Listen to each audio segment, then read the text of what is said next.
दोस्तों, अक्सर हमारा दिमाग विचारों से भरा रहता है। हम लोगों के बारे में, अपने काम के बारे में, परिवार के बारे में और वो सब सोचते रहते हैं जो हमारे दिमाग में भरा रहता है। वह कभी भी साफ नहीं होता और इसलिए हमें वह सब बार बार याद आता है और हम दुखी और चिंतित रहते हैं। लेकिन इस कहानी से आप अपने मन को अच्छी तरह से साफ कर पाएंगे। आप अपने मन की धुलाई खुद कर सकते हैं। बस इस कहानी को ध्यान से सुने। 21 दिनों में अपना जीवन कैसे बदले, चलिए इस वीडियो में जानते हैं। एक बार एक गुरु और शिष्य एक सुनसान जंगल में गुजर रहे थे। तभी शिष्य अपने गुरु से एक सवाल करता है, गुरुजी, ऐसा क्या होता है? कुछ लोगों के पास कुछ भी नहीं होता, लेकिन फिर भी वो सुखी रहते हैं, आनंद में रहते हैं, और कुछ लोगों के पास सब कुछ होते हुए भी उदासी उनके चेहरे से साफ दिखाई देती है। गुरु ने एक मुरझाए हुए फूल की तरफ इशारा करते हुए अपने शिष्य से कहा कि ये सोचने की और समझने की बात होती है। अगर ये फूल ये सोचेगा कि मैं कल मुरझा गया था, या फिर ये सोचेगा कि मैं भविष्य में फिर से मुरझा जाऊंगा, तो ये कभी भी खुलकर पूरे तरीके से खिल नहीं पाएगा। अपने सुंदर स्वरूप में यह कभी भी आ नहीं पाएगा और अपनी खुशबू से इस प्रकृति में बिखेर नहीं पाएगा। उसी प्रकार इंसान अपने अतीत की यादों में खोया रहता है या फिर अपनी भविष्य की कल्पनाएं करता रहता है। भविष्य के दुखों के बारे में सोचता रहता है या भूतकाल में जो उसके साथ बुरा घटित हुआ है उसके बारे में सोच कर वो अपने भविष्य के लिए चिंतित हो रहा होता है, अपने भविष्य के लिए चिंतित होता रहता है। तो ऐसा मनुष्य जीवन में कभी भी सुख अनुभव नहीं कर सकता। यह समझने की बात होती है कि जीवन हमेशा वर्तमान में होता है। अतीत और भविष्य की कल्पनाएं हमेशा मनुष्य को मृत्यु की तरफ लेकर जाती है। इसलिए यह जरूरी होता है, जिस प्रकार हम अपने शरीर की देखभाल करते हैं उसे बीमारियों से दूर रखने के लिए उसकी अंदर से गंदगी भी साफ करते रहते हैं, उसी प्रकार समय समय पर हमें अपने मन और मस्तिष्क की भी गंदगी साफ करते रहना चाहिए, उसकी धुलाई करते रहना चाहिए। इससे आपकी बुद्धि की क्षमता तो तेज होगी ही होगी, साथ ही साथ आप हमेशा आनंद में रहने का रहस्य जान पाओगे। शिष्य ने सवाल किया कि गुरुदेव, इससे पहले कि हम मन और मस्तिष्क पर चर्चा शुरू करें, इससे पहले मैं ये जानना चाहता हूँ कि जिन लोगों के पास सब कुछ होता है वो दुखी क्यों रहते हैं, और जिन लोगों के पास कुछ भी नहीं होता अक्सर वो आनंद में क्यों रहते हैं? ये रहस्य क्या है? इसके पीछे क्या कारण हो सकता है?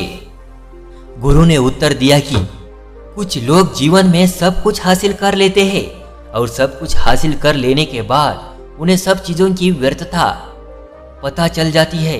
ऐसे लोगों को अक्सर ये एहसास जकड़ लेता है कि मैंने जीवन में जो कुछ भी पाया, जो कुछ भी किया, उससे भले ही मैंने सुख सुविधा हासिल कर ली हो, लेकिन मन की शांति अभी भी बहुत दूर है, अधूरी है, उस तक मैं पहुंच नहीं पाया।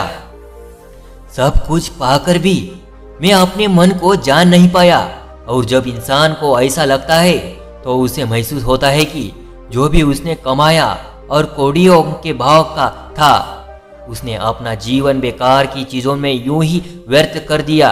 और वहीं पर जिस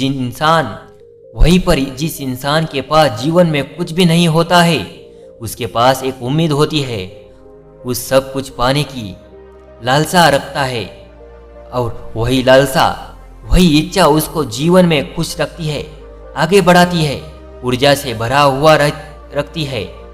गुरु ने अपने हाथ से एक सूखे पेड़ की तरफ इशारा करते हुए कहा कि शिष्य, कभी तो यह पेड़ भी हरा भरा रहा होगा, फलों से लदा हुआ रहा होगा, अनेक प्रकार के पक्षी और जानवर इस पर चिड़ाई करते होंगे, इसके फलों को खाते होंगे।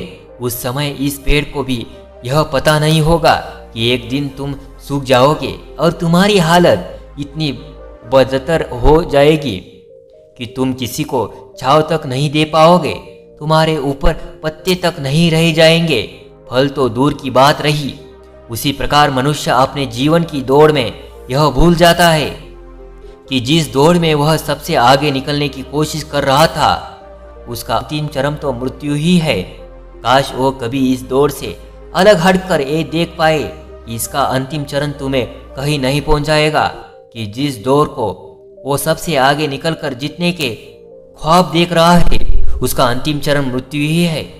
काश वो कभी जीवन की दौड़ में ठहर कर ये देख पाए इसका अंतिम चरण क्या होगा, तो वो उन कामों को तेज अंजलि दे सकता है जो व्यर्थ है, जो बेकार है, और ऐसे कार्यों की तरफ आगे बढ़ सकता है जो उसके जीवन में आनंद पैदा करते हो, जो उसके जीवन को एक नई दिशा देते हो।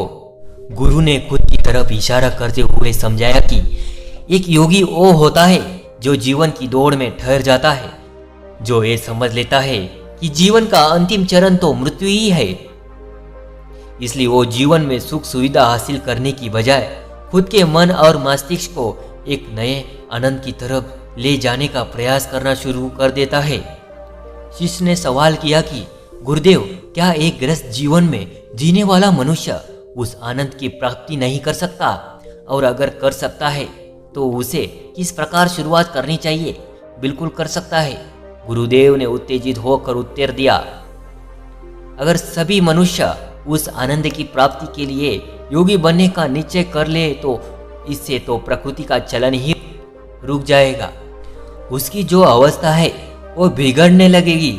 एक सच्चा योगी अपने जीवन में खोज करता है, और खोज करने के बाद वो गृहस्थ जीवन में किस प्रकार आनंद को प्राप्त किया जा सकता है वो तरीके सभी को बताता है, ताकि मनुष्य अपने गृहस्थ जीवन का पालन करते हुए उस आनंद की प्राप्ति भी कर सके।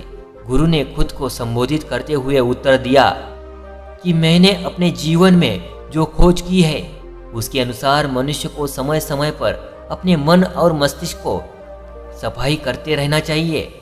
मनुष्य अपने शरीर पर तो ध्यान दे लेता है, लेकिन अपने मन और मस्तिष्क को वो भूल जाता है, उस पर कभी ध्यान नहीं देता, और उसी वजह से मन और मस्तिष्क बूढ़े होते चले जाते हैं।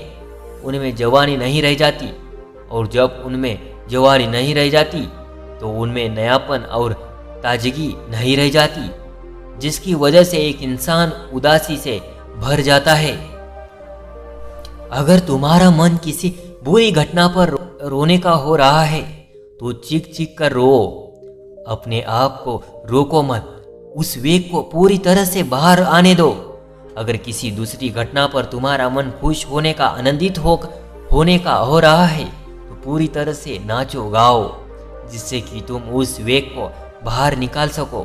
और जब वो वेग अपनी पूरी गति के साथ बाहर आ जाता है तो पीछे छोड़ आता है एक खालीपन, एक अकेलापन, एक शांति, एक मौन, एक अनुभूति। गुरु ने शिष्य को समझाते हुए बताया कि जिस प्रकार तेज रफ्तार से चलता हुआ पानी अपने वेग से आने वाली सभी बांधवों को तोड़ देता है, उसी प्रकार हमारे अंदर भावनाओं का उठने वाला अगर बाहर नहीं निकला गया, अगर हमने बांध बनाने की कोशिश की तो वो उस बांध को तोड़ देगा, और उस बांध को तोड़ने के बाद उसका कचरा हमारे मन के अंदर ही ठहर जाएगा, जो हमारे मन को दूषित कर देगा, उसको गंदगी से भर देगा।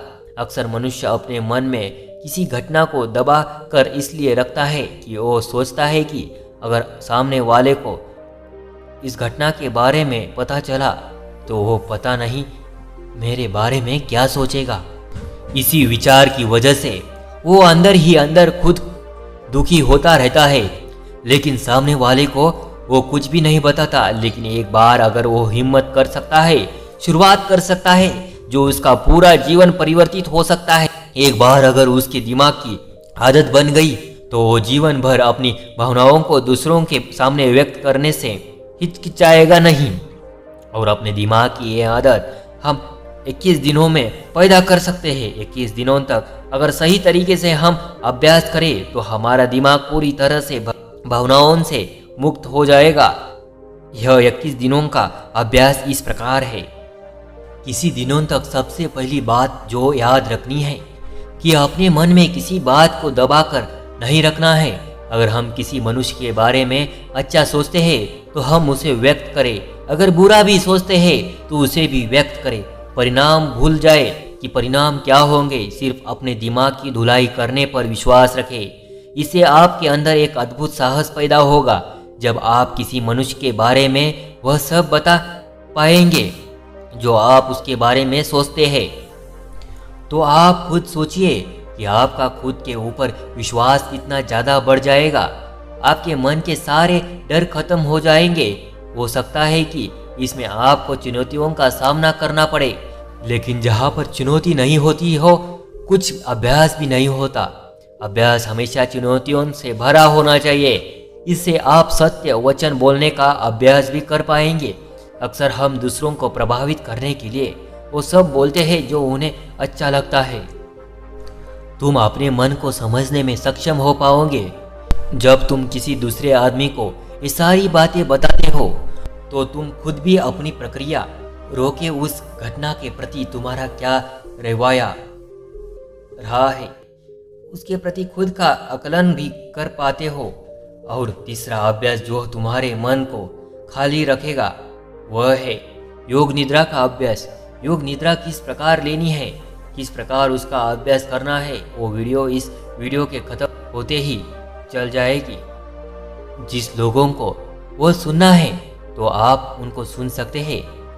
ये चर्चा खत्म होते होते गुरु और शिष्य उस जंगल को पार करके अपने आश्रम में पहुंच चुके थे। तो दोस्तों, उम्मीद करता हूँ आपको इस कहानी से एक अच्छी सीख मिली होगी।